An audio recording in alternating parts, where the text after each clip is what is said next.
Evening everybody, it is Saturday the 7th of May. It is time for Dram 105, I think.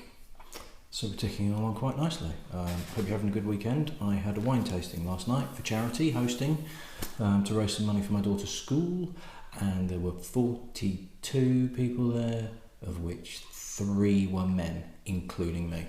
So I struggled to get a word in edgeways. It was quite overwhelming. It was less of a wine tasting than just a wine drinking, chugging, pretty much. Fortunately, I hadn't really planned on actually doing any particular talk about each wine because I wouldn't have had a freaking chance. I wouldn't have been able to get a word in edgeways. I'd basically given them 2 tasting notes on a sheet and go, which one do you think it is? So they were doing all the work anyway when they weren't too busy rabbiting away. But yeah, it was good fun, and we raised, I think, 600 odd quid for the school, which is absolutely fantastic. So all well and good. It was just a late night because everybody was getting tanked up, and he says doing a dram a day. I don't drink that much. I don't like getting drunk because I just don't see the point, and it makes me feel like crap the day after. And they were still going at like 11:30, and I was like, come on, we need to tidy up. I need to go home. So yeah, it was a long night, and didn't actually manage to get a video uploaded yesterday either. So catching up a little bit, just tired more than anything else. So let's have a nice dram to start with. This is Dalmore. Dalmore is here. It's 20 miles north of Inverness, and Dalmore is probably one of the top 10 in terms of recognition and most highly regarded Scottish single malts. Really, really popular whisky. They've done quite a good job of marketing with Dalmore as well, and I think that helps. So Dalmore itself was built in 1839 by a guy called Alexander Matheson, and pretty much straight away after building the distillery he leased it to a family called the Sutherlands. Now in 1891, because of business issues that they'd got, it was actually sold to another family called the Mackenzies, which were 3 brothers, and they ran the distillery through World War One. Had a bit of a problem with the Royal Navy. The distillery closed temporarily during World War One, and the Navy were actually using the warehouses to build mines. Now when they left in 1920, there was a bit of a fire, and obviously mines have got explosives in it. Well, yeah, they've got explosives in them, and basically knackered quite a large chunk of the distillery. So it didn't actually reopen to reproduce until 1922. But during that time, one of the brothers, Alexander, again, was trying to sue the Navy, basically, for damages, literal damages.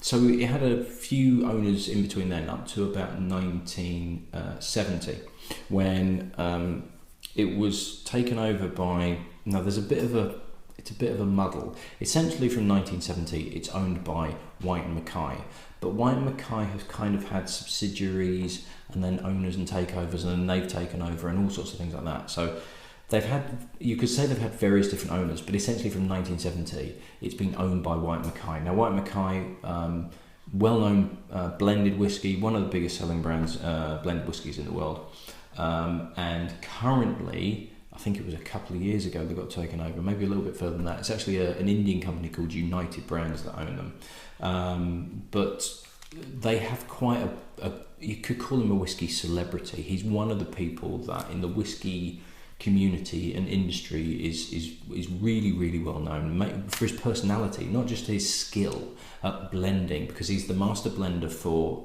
the White Mackay blend. He's also the master distiller for Dalmore, and he also does like blending for Isle of Jura in terms of blending their malts together. A guy called Richard Paterson, who looks like this. Might be Richard Patterson, because it's one T that you spell it with. I think it's Paterson. Richard Paterson. He's called the Nose because of his skill at blending and being able to combine various flavours to get the absolute best out of anything. But I've never met the guy, but there's plenty of videos of him on YouTube, and he's got bags of character, bags of personality. He's so enthusiastic. He knows everything. You know, there's there aren't many whiskey experts because the field is so big. There is so much going on around the world that I don't consider myself an expert by any stretch of the imagination, and there aren't that many people out there. But I would happily call Richard Paterson one of them. He's just phenomenal, absolutely fantastic. And he's a character for Dalmore, and he's almost like a figurehead for them. Now, what Dalmore have also been very, very good at in the last probably 20 years, maybe even a bit less than that, maybe 15, certainly when I was working at the whiskey shop, which is about 15 years ago, is they started to do really good packaging and really good like limited editions and much older whiskey. They were responsible for some of the most expensive whiskies ever sold as time has progressed. So it was like 2002, it was a 62-year-old, and it was something crazy like £280,000 or something like that, and then that was surpassed by another one that was a blend of whiskies from like 1880 and 1923 and all sorts of things like this. They did a range called the Constellation that was about 10 or 12 different Dalmores of various vintages that were a collection that would have cost you God knows how much. But they've done fantastically well in doing this kind of like... Dalmore is what I call a premium whiskey, even though the price isn't that premium. Now this is the standard 12-year-old, which looks like this, and it goes about 35 to 40 quid. So it's not a premium price for the bog standard version. But they also have like the super premiums and the like super mega ultra premiums of you know, thousands of pounds a bottle, because they're going for that top end of the market as well. Fortunately, the standard version is also really good, or at least it was the last time I tried it, which was quite a while ago, to be perfectly honest. But from what I gather, it's not really changed that much. So, and what Dalmore, one of the best whiskies I've ever had was one called the Cigar Malt, where Dalmore was well known for it kind of having a slight smokiness to it with actually, and sweetness that went really well with cigars. So they actually launched one that they called the Cigar Malt that had a little bit more smokiness to it and a bit more sweetness, and it was phenomenal. It was absolutely brilliant. I think they've discontinued it. I think it's gone because I've not seen it for a while. To be honest, I've not been shopping for it. If they do still have it, I think they might have changed it, because when it first came out, it was incredible, and I'm sure it's gone. Could be wrong, probably am, because they usually are. So, on the nose. Oh, and also this particular one was very kindly donated by James Booth, who I keep thinking is James Hope, because that's somebody else that gave me some samples. But yes, this particular one is from James Booth. James, thank you very, very much for this. I was looking forward to this because it's been a while since I've had it, but I remembered that I loved it. So there's a really gentle smokiness on there, and it's a very, very gentle. It's kind of like a cigar smokiness.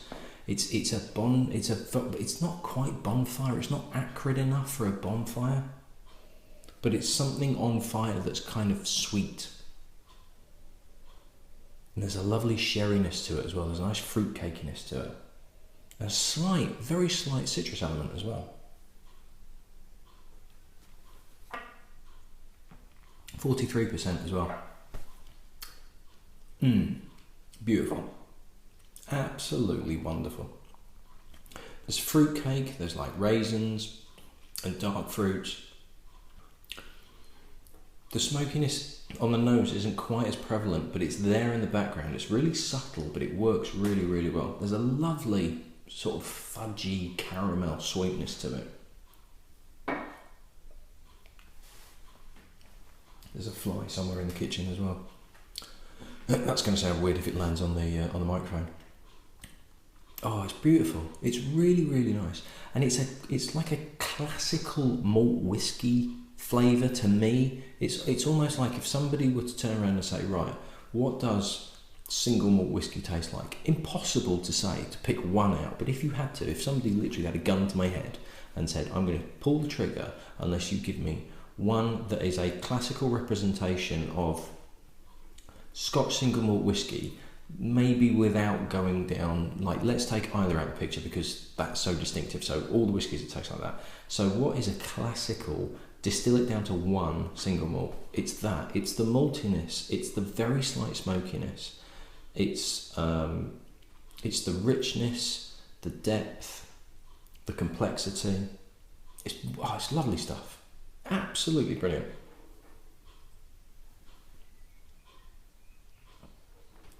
there's enough there that you can kind of work with it. There's a slight oakiness to it as well, but again, it's not drying, it's not unpleasant. There's enough there that you can kind of work with it and you can take your time over it, but there isn't anything there that's fighting against you, that's kind of making it hard work. It slips down the treat. It's so silky smooth.